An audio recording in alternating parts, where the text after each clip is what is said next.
কিছু রাখে না, মান করেন যে আমার ছেলে ওয়াইসুল করার মতো ক্ষতি হয়ে যাবে। কত বড় সাহেব, কত বড় মূর্খ হয়ে এই ধরনের কথাবার্তা বলে।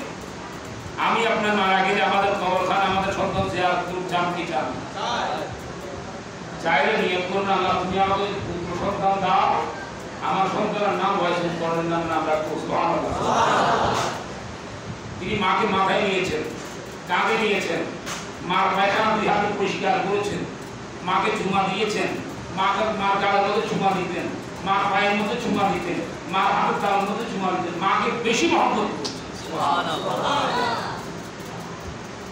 তিনি খুশিতে আত্মহারা একটা দৌড় মেরে রওনা হলেন রহমতুল আলামিন নবীর পিছনে নামাজ পড়াতে। আচ্ছা, আল্লাহর প্রিয় বিআইনে গায়েব জানে কি জানে না? রাসূল পাক জেনেছেন করণ শহর থেকে একজন পাগলা রওনা দিয়েছে।